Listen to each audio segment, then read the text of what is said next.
Okay, we are live. Back on my LinkedIn Live. I haven't done one of these for a minute, but they are back by popular request.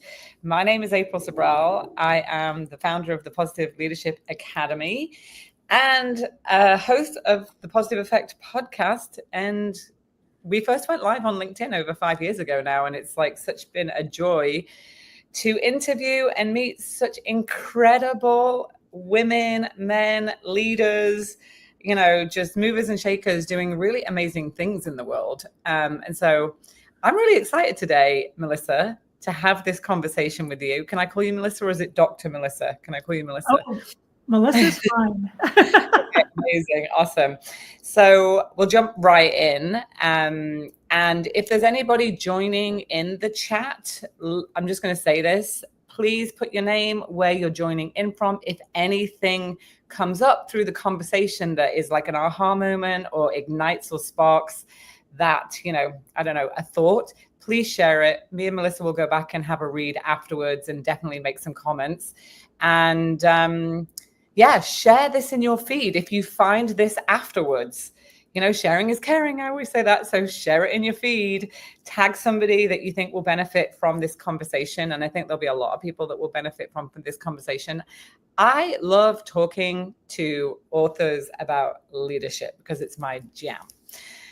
So Melissa, with that, let's get started. Let's dive into your journey, your career. Just introduce yourself. I know it's like, oh my God, this is like big, long story, but Cole's Notes, who are you so that my audience and my network can learn more about who you are? That's an excellent question, because sometimes I ask myself who I am. So I actually appreciate it. I was for decades, I was a musician. I was a French hornist. I was a classical musician. I played all over the US. I played with people like Ray Charles. I played with Mannheim Steamroller. I played with Manhattan Transfer. But the problem with being a gigging musician is that I also really like things like food, shelter, and clothing. So I went back and got my doctorate and, went out to teach kind of out on the West Coast as a professor because, benefits, because, being able to live, that kind of thing. So I went out there, and within my very first term at a university, I was assaulted by one of my colleagues, which was bad enough. But the problem was what happened in the 6 years after that, because I was in a system that didn't want to know, didn't care, wasn't willing to listen, and actually put the blame on me that I had done something wrong. And I'm not the only woman with this story. Right. In academia, outside of academia, the more people I talk to, the more I know I'm not the only one. So unfortunately, it culminated in me having to leave a decades-long career. I was in my mid-40s when I finally had to say, enough. Because as a French horn professor, one thing I bring up to people is, how many French horn professors do you know? Yeah, I don't actually. Yeah, most people don't. Yeah. Which is to say there aren't many openings. So after losing that job, the well was so poisoned that I had to pretty much leave. And I spun out for a while because I'd been in music my whole life. I didn't know anything different. But I kept coming back to, what was the problem? What was it with this system that they didn't care that, someone was suffering? And I wasn't the only one that I've run into this person, and they didn't care, or they wanted to care and they just couldn't, or, whatever. Because most of the people I dealt with were really good people. It's just that the system had them beaten so down that they couldn't do anything about it. So about 6-7 years later, I went through some transitions in there, and I did some consulting with my husband and, that sort of thing. I was like, this really comes down to human connection and understanding. And that led me to looking at empathy, and to the point that I've started a second doctorate. I'm actually close to the end of it. I'm working on the dissertation on empathy and leadership. It's a doctorate in leadership because I want to know. I want to understand how this happened, and I want to be able to teach how to avoid it. Because you really do lose, as a business, as an organization, profit, productivity, and innovation, among other things. So these systems are hemorrhaging for empathy. And I want to know how we can actually put this in place so that it benefits everybody, from the board to this person that was hired yesterday. I love that. Wow, what a story. You're also a TEDx speaker as well, correct? Like you've Yes. done a Yep. TEDx. What's the TEDx around? And then we're going to go back to empathy because I really want to unpack this for our viewers. So it's actually on self-empathy and self-judgment, because self-empathy is one of those things that we don't really talk about a whole lot. There's not a lot of actual research on it. So it really has my attention, because if you can't have empathy for yourself, how can you possibly have it for anybody else? And so that's what this talk was about, was how self-judgment works against self-empathy. Empathy and judgment cannot exist in the same space, long and the short of it. Wow. So Hold on. Empathy and judgment cannot exist in the same space. I'm having a mind-blowing moment right now. Unpack that. Like, how did you come to that conclusion? Or just explain that a little bit more. I'd love to understand that more. Yeah, you bet. So empathy at its basis is about connection and understanding, right? It's not the feeling thing everybody thinks it is. Feeling is part of it, but it's not all of it. There's actually 43 different kinds of empathy, and they fall into 8 broad categories. So the feeling one is one, but it's not all of it. It's connection and understanding. So when you're talking about self-empathy, what happens is you get so caught in the judgment spiral. I didn't do this. I should have done that. How could I possibly be so stupid? As a leader, they're very driven. They're very motivated. They're very high self-actualizing. And there's a lot of judgment that can come in there. Well, as long as there's judgment and you're busy beating down on yourself, you miss that opportunity for connection and understanding. And there's a lot more that goes into it than that. Right. But that's the high level, broad overview of it. And it doesn't matter if it's empathy between people or with yourself. Judgment and empathy cannot exist in the same space, period. And judgment is it's a natural thing for most of us, though, right? Judgment is something that just is naturally, I don't want to say if it's trained. We do talk about judgment in our training, but like judgment is a naturally thing we all experience. So would you say then that if you were coaching me on becoming more self-aware of this, that judgment, empathy cannot exist with judgment, that how would you coach me, or how would you train me, or how would you get me to be aware of this? Because I find awareness is the key to growth, right? Yes. And a lot of leaders, like you said, are like very results driven, have a mandate, have things that they need to drive towards. So how do we become aware of self-judgment, judgment in general? So the first thing to understand is that there's a difference between judgment and critique. It's okay to be critical because you're trying to grow, you're trying to learn, you're trying to do better. The problem with judgment is when you start to place a value on it. I didn't do this well enough, and now I'm the idiot. I'm the one who did this wrong. I'm the one that's, making myself suffer over it. What I tell my clients is they need to remain critical, not caring. This is like a computer. You're taking in data, you're learning, and you're getting better, but you're not beating down on yourself because of it, and you're not placing blame. Because one of the first things that tends to happen is when people place blame on themselves, they immediately start looking for a place to place blame outside of themselves. 100%. Because it's hard to take that on, and now you're in that judgment spiral between self-judgment and judging others. And we live in a culture where there's a lot of blame that happens. And things don't get done because of it. Whereas if we could just remain critical, not caring. I love that, critical and caring, 2 C's. I'm all about acronyms. I'm like, I can remember that, critical and caring. Actually, there's a comment from Donald back. It says, interesting. How would you factor analysis and assessment versus judgment? I think you answered that, but is there anything else that you would add to answer that question? No, I think it's different words, but same idea. Assessing is good. Being aware is good. Being judgmental is destructive. That's the big difference. One is constructive, one is destructive. So your book, really, because this is about, people finding your book and your work to sounds like you're, out of tests in life can become a testimony, can become stories to help other people. So it sounds like your experience and then has fueled this desire to help educate, inform, influence, change the system that was broken. Even if you change one leader at a time, it says it just takes one person to do something differently and it will shift a collectiveness, right? So in your book, you dive into the power of EQ, empathy, through the EQ through the lens of empathy, right? So yes, you have this story. So is that what inspired you to write it? But what else inspired you to write a book? Because I'm an author, I've written books, and it's like, there's always, and whenever I talk to authors, they have all these different reasons as to why they wrote a book. What sparked that desire? You know, I think the thing that really caught me was seeing that this is a pattern of behavior. You know, because like with my husband, we did some consulting in the healthcare arena, and we would go into these surgery centers or pain clinics or that kind of thing, and we would kind of help them revamp everything from the top down. But the leadership kept doing the same kinds of behaviors where they were creating blocks between them and their employees, which then was leading to decreased profit, productivity, and innovation. And it was happening over and over and over again. So that's what really had my attention, is what is it that's causing these patterns and how do we break them? Because human behavior is fascinating anyway. You know, I mean, you can just go down a whole rabbit hole and study that all day. I love it. I'm such a goof on that stuff, you know?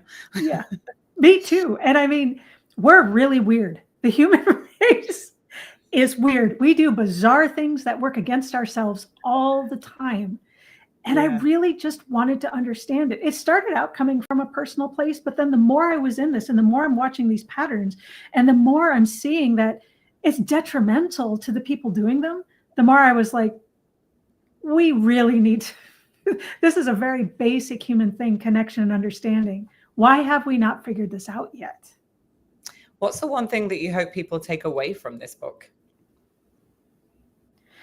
That it actually does work for everybody. It's not just fluff. It's not just this fluffy, empathy is great kind of thing.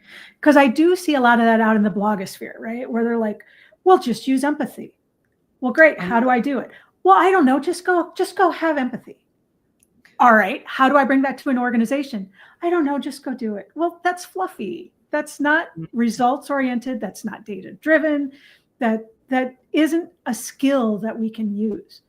And while there are parts of empathy that aren't, you know, conducive to actually being something that we can build skills around, a lot of it is.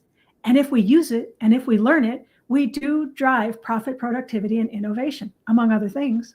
I mean, it's funny because I don't really, it's interesting because empathy versus sympathy. I always get this question asked in my training. I'm sure this comes up, questions for you when you're talking about empathy, because some people go, well, empathy seems kind of like soft, you know, and like, I don't know, and I've got to be in charge and all of this and all of that. And then a lot of questions that I get asked from people were like, if we're coaching and training leaders, is like, what's the difference between empathy and sympathy? So can you unpack the difference between empathy and sympathy? Because I think that would be really helpful as well. Yeah, you bet. At its root, and I'll unpack this a little further, but at its root, sympathy is selfish. Empathy is selfless. So a lot of medical professionals are actually taught not to use sympathy because you're looking at somebody else's situation through your eyes, you know, and if you're looking at someone who's potentially having the worst day of their life in the hospital, and you're looking at through your own eyes, that can come across as pity. That can come across as being condescending, even with the best of intentions.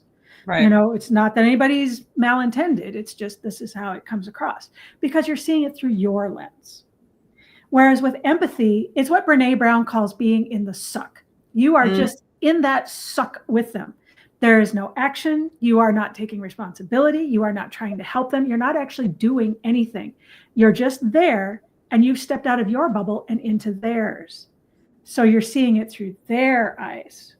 And that's the big distinction. That's why sympathy tends to be kind of negative and empathy is more positive. What do you say to business leaders? I love that description. Thank you for that and clarifying that. It's really interesting. I love, there's a Brene Brown video that I always use in our training. And it's like, she always says, don't use the word at least, right? That very famous YouTube video. It's like, well, at least, you know, my grandmother, is sick. Well, at least you have a grandmother. Like, that's just not real empathy, right? Like, it's like No. the person receiving that doesn't need to hear that and doesn't feel good.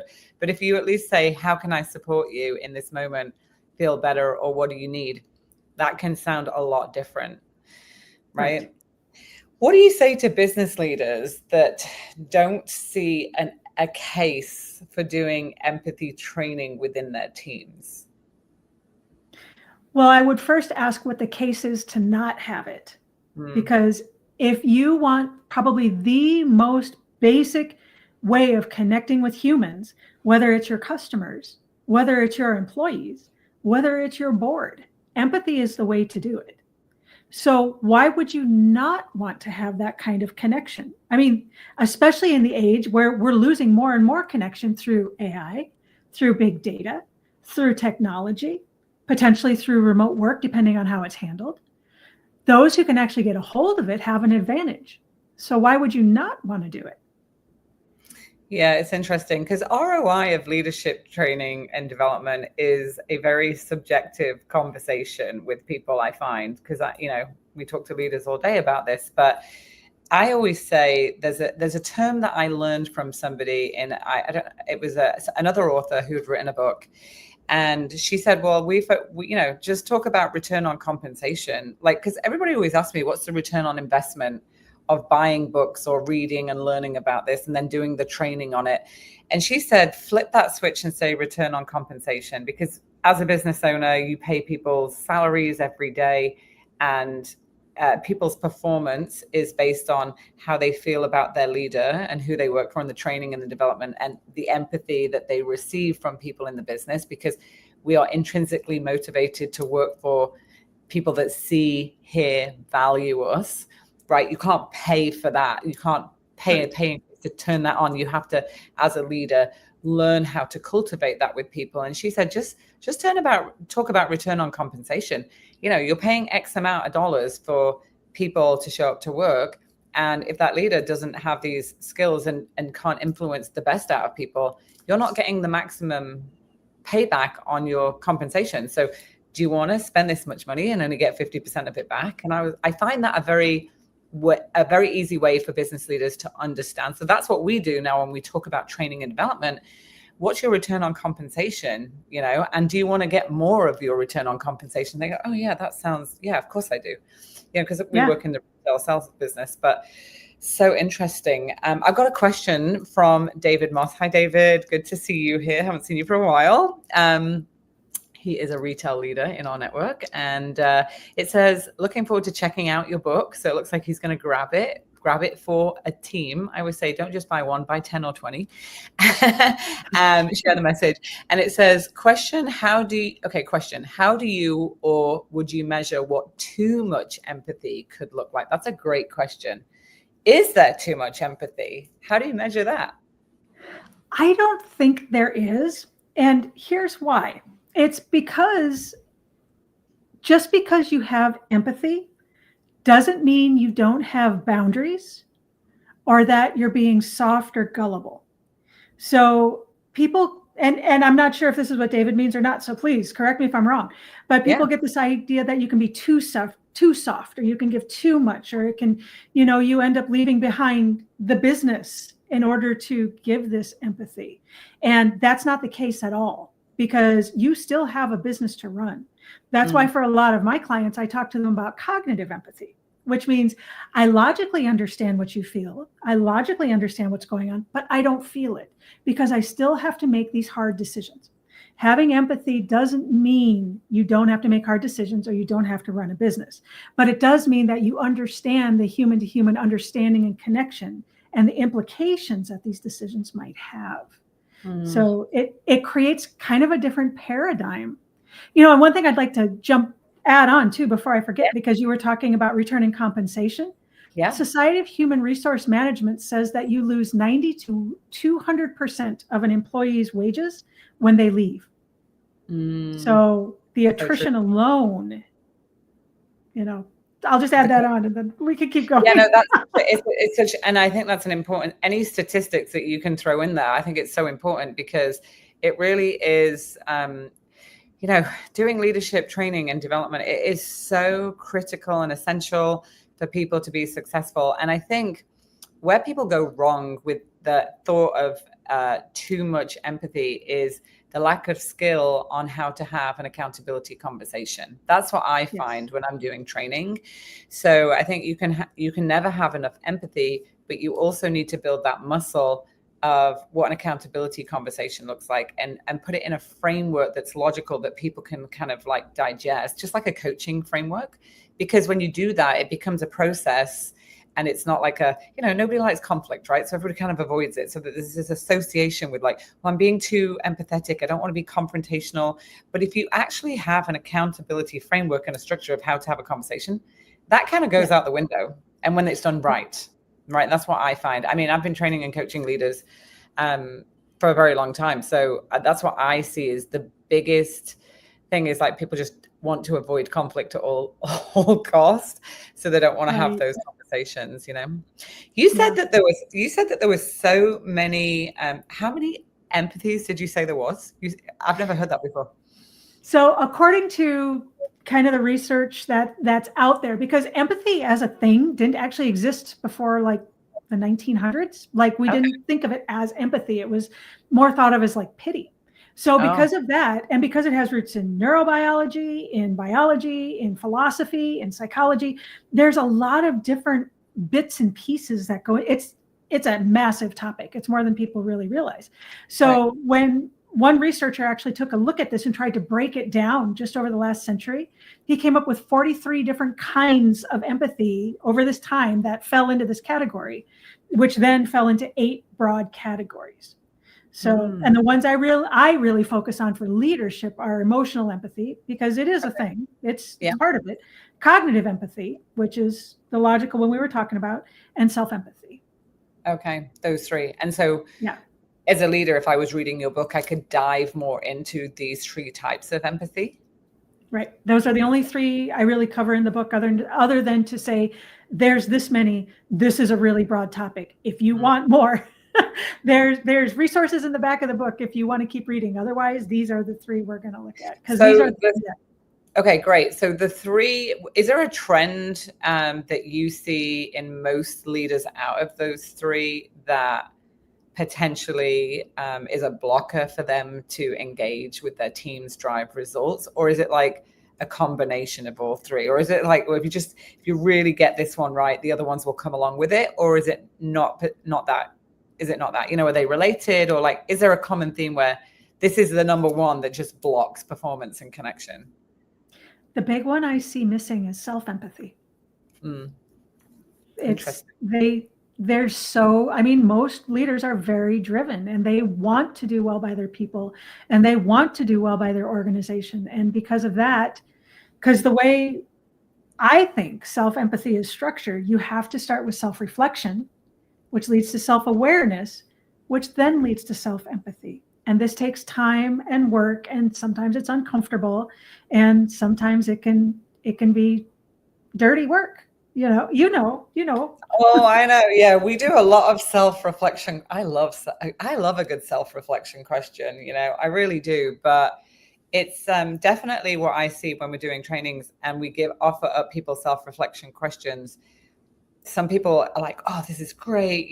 Like it's getting me to grow and learn. And then you have that kind of like below the line or closed mindset, not a growth mindset. And it's really like, why are you asking me to reflect on this? Like, this is my title. This is my job. This is what I'm here to do. Right. That can be a challenge. But I think self-awareness, self-reflection, it's key. I think if how do you get people to be self-aware and self-reflect? Sometimes it comes through an experience that they've had, like you did when you were in that career. And now all of a sudden this has become an awareness. Sometimes you hit a wall. And sometimes it takes somebody else to just ask you a question. Have you thought about this? Have you thought about that? It's a real journey, though. I would say it's a journey of unpacking and being very vulnerable with yourself, right? Yes. Yep. Yeah. I tell my people that it's a practice, not a performance, because practice is something you do every single day. Right? It goes back to the musician thing. Performance happens one time. Practice is every day, day after day, and that's how you get good at. That's how you mastered a musical instrument and performing and all of that stuff, it takes practice. Both of my kids are in music, so I want to another conversation. I want to like learn more about all of that. But if you, where do you see empathy going in the next 5 to 10 years, or just 3 years in leadership in the workplace? Where do you see empathy going in the future? Is it going to change with AI technology, all of this stuff? Like, I don't know. What does that look like? Well, there's been a real call for empathy in the last, I'd say 5 to 7 years. It was starting before COVID, but post-COVID, it really blew up. So I think more and more people want to know and they want to understand. And I think the more we add things that don't have empathy but can mimic empathy, like AI, the more we need to double down on the actual human connection before we lose contact with what this is. And I believe that the people who can get a hold of this and do understand that you can learn it as a skill are going to be set up to be the supercharged leaders going into the next century.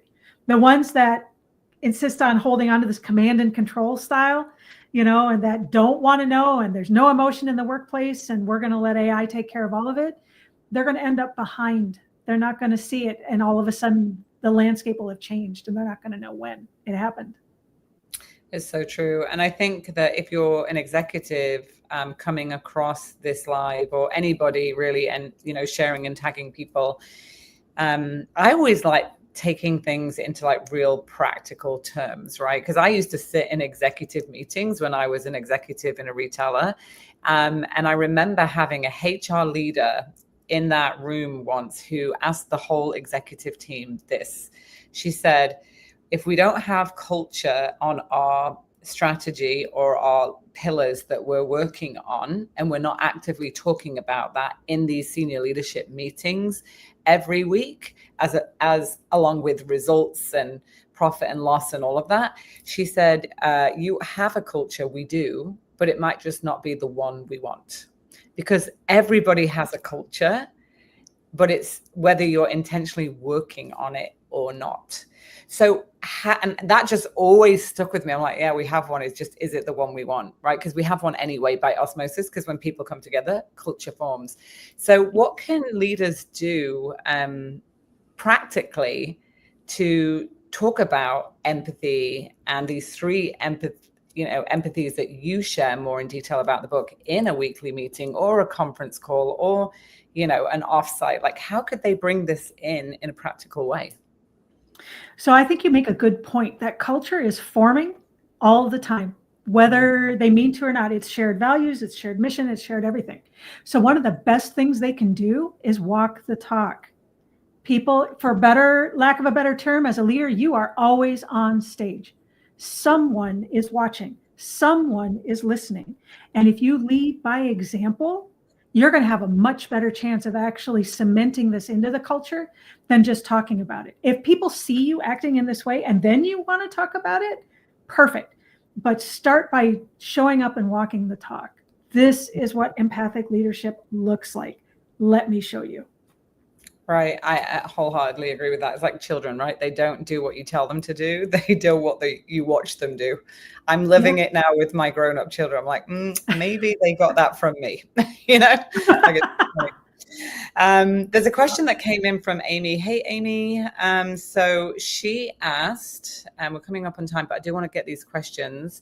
What do you, and I think we may have answered this, but she may have just joined. So just want to address this. Do you have any tips for leaders to not take their desire to have empathy and change that into not holding others accountable?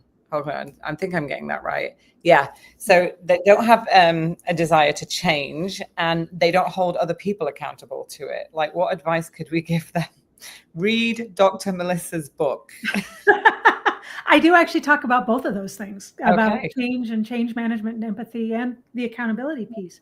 But the thing with the accountability is that empathy never says you're not going to hurt somebody's feelings. There's a big difference between being nice and being kind. If you're being kind, you want your people to grow. You want them to do better and be better so that everyone can raise up. If you're being nice, that's when you don't want to hurt feelings. That's a social construct. But what you want is to be kind. You can deliver bad news and do it in a way that isn't hurtful or malicious or scarring, but rather from a growth mindset. Let me help you do better. Let me see what we can do to make this better together. And as far as change, yeah, I'm sorry, I don't mean to. No, yeah, go ahead, keep going. This is an amazing conversation. I just get excited. I'm excitable. Me too. I could talk about this for like 2 hours, but we can't. But yeah, change. Go on. Go. You were talking about change. Sorry, I don't want to derail that. I want to make sure we get this in. Well, change management is a big thing. I mean, what is it? The Association for Change Management Practitioners say it's like between 50 and 60% of change management initiatives fail. And nobody wants to put in the time and money on something that's going to end up lukewarm. I mean, it's a waste for everybody. So the thing with empathy is actually understanding what this change means to people, what this change is going to actually entail. Do they have change fatigue? We saw that a lot during the pandemic. There were so many changes happening in like everyday life that people couldn't take anymore. And a lot of times leaders, they don't understand just how difficult the change can be because they don't undergo the change necessarily. You know, if you're putting in a new HR information system, you're putting in a new med record system, you're changing to Workday. These leaders don't necessarily use it themselves day to day. So they don't really stop to think about what it means to their people. And with empathy, they would go, yeah, maybe we need to think about this a little bit more and be a little understanding of how we're going to implement this so that we have a success. And we're not part of the statistics. Yeah, I love that, because when I used to run retail stores and they used to want to roll something out to the stores, I'd be like, okay, so let's get some store folks on the call and let the vendor, walk us through everything and let them ask the questions. And I'd always ask people from the office to go and work in the field and really not just do a store visit. There's one thing about going with a checklist, doing a store visit, meet and greet, everybody's on their best behavior. But if you actually go in and work alongside people in the field, and I just know that because I did every role. I went from sales floor up to vice president, so I could see it all, and I could see all the shifts happening right in front of me. So I'm so passionate about that. I'm so glad you brought that up. We have a really good change matrix, actually. It's like the 6 things that are missing and what negative emotions you actually create within somebody when one of these 6 pillars is missing. And what that does is it helps leaders identify, that's being caused frustration. Maybe I need to look at if the resources are there. But I'm really going to think about how empathy comes into that once I read your book. I'm really excited to read it and just talk more about that, because it's not something we really talk about in depth, but it always comes up in our conversations, So super. It's awesome. I mean, listen, any resources, anything that can help leaders be better leaders, I support wholeheartedly. So I'm so excited that you wrote a book about this topic and that people can get hold of it. How do they get hold of your book, and where can people find you if they want to connect with you and go deeper into this topic? Absolutely. So, because I mean, that's the big thing, understanding connection. The more I can understand and connect, the better this is for everybody, right? Right. So my book's on Amazon right now, and there's a hardcover, a soft cover, and Kindle. And we will be doing an audiobook here probably within the next month or so. So if you're an oral learner, that's got its way out. It is available at Barnes and Noble, through Barnes and Noble, wherever the big booksellers are, that sort of thing. And then if anyone wants to get a hold of me, you can catch me on LinkedIn, or my website is EQ via VIA Empathy. So it's EQ via Empathy. And I'm always more than happy to talk to people, because the more I can learn, the better all of this becomes, because we really are all in it together. We are in it together. I love that. And I'm going to put the links to your website and everything underneath this live, and we'll share it out again.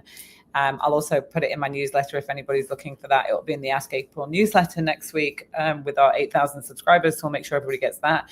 But thank you so much. This was such an amazing conversation. I learned so much. I'm super excited to read about it. And these 3 pillars, I think, is a really practical way for people to approach empathy. And it's not going away. It's going to be your superpower. I do believe that. Yeah, I believe it too. And just thank you so much for having me, for your audience. And, like I said, I am excitable. I am passionate about it. So I am happy to share it with anybody who will sit still long enough to listen. Is there anything, I always say this to everybody at the end of my lives, but is there anything that I didn't ask you today that just came up through the conversation that you would just like to leave, like your last parting piece of advice or wisdom or something to share? I think the big thing is just we need to get rid of this myth that empathy is only about feelings and that it means whoever has empathy doesn't have boundaries or is soft. And to me, what that means is you always want to keep a cool head and a warm heart. Ooh, cool head, warm heart. That is awesome. I love that. Quoted by Dr. Melissa. That's coined. I absolutely love that. We got tons of feedback in the comments, so you can go back and take a read and we'll answer any more questions underneath there. But I wish you the best of luck. Thank you so much for joining me. And make sure if you watch this, share it, tag it. I know I say that 20 times, but like, honestly, I have found things through somebody sharing it on my feed that I didn't know existed. So I say that with joy and love and appreciation and gratitude to everybody that's part of my network. Just share it with somebody that you care about. And that's it. So thank you so much. Thank you very much.